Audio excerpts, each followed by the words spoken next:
પછી 135 બેઠકો જે નિર્વિરોધ જીત મેળવી લીધી હતી. ઉમેદવારી પત્રોની ચકાસણી બાદ બીજી 165 મેળવવામાં આવી હતી અને પછી ઉમેદવારી પત્ર જે પાછા ખેંચવાની હતી એ બધી થઈને લગભગ 700 જેટલી બેઠકો આ રીતે બિનહરીફ કરી દેવામાં આવી હતી. આ કોઈ ગૌરવની વાત નથી, આ તો શરમની વાત છે, કારણ કે લોકોને મત આપવાનો અધિકાર છે એ જ છીનવી લેવામાં આવી રહ્યો છે. મત આપે તો જ એના ઉમેદવારો ચૂંટાય.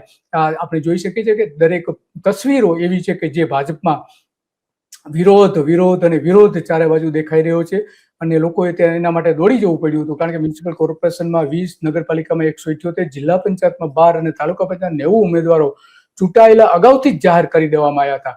જે 2021માં જે ચૂંટણી થઈ હતી એમાં 221 બેઠકો થઈ હતી. આ વખતે 700 બેઠકો થઈ હોવાનું ભાજપના પ્રદેશ પ્રમુખે કહ્યું હતું. ઉમેદવાર પત્રો ગુપ્ત સ્થળે લઈ જવા પડે એવી રીતે એમના અપહરણ કરવામાં આવતા હતા. રાજકોટ, કલોલ, નડિયાદ, મોરબી શહેરમાં કોંગ્રેસના ઉમેદવારોને ધાક ધમકી આપીને બેસાડી દેવાના તમામ પ્રયત્નો થયા હતા, કારણ કે ભાજપને ભય હતો કે એ આ ચૂંટણી ગુમાવી રહી છે, લોકોનો વિરોધ ચારે બાજુ છે અને એટલા માટે જે 39,387 ઉમેદવારો ઉભા રાખવામાં આવેલા છે એમાંથી ઉમેદવારી પત્રો પણ એ મોટા પ્રમાણમાં રદ કરી દેવાયા હતા. 9,520 ઉમેદવારી પત્રો રદ કરી દેવાયા હતા.